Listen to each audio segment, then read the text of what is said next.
to put these two semicircles together. If you don't use your brain, you will find that they don't fit together at the top. So what if you first put the top part together? At this point, the spiral pattern still cannot be joined. And it depends on whether the child has practiced reverse thinking at home, using their imagination to slide the ring on the right over the ring on the left and then rotate it, forming one circle. This is called left and right struggle. The game involves removing the middle iron ring. And if you don't use your brain, you will be stopped when you slide it along the track to the end. How do you trim it? It tests our logic skills greatly. Let me demonstrate once. Use the middle iron ring to go through the hole on the right side. Then flip it 90 degrees and enter the right ring. Pick up the iron ring and rotate it clockwise around the column 180 degrees to successfully separate it. This is called the golden cicada sheds its shell. The gameplay is to remove the U-shaped ring.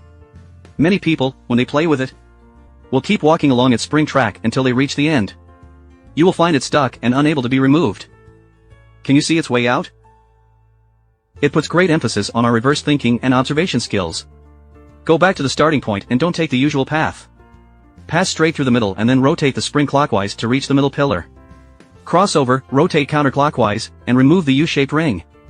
By not using brute force to undo the clasp. Not only can children's intelligence be developed, but it is also a form of exercise for reverse thinking.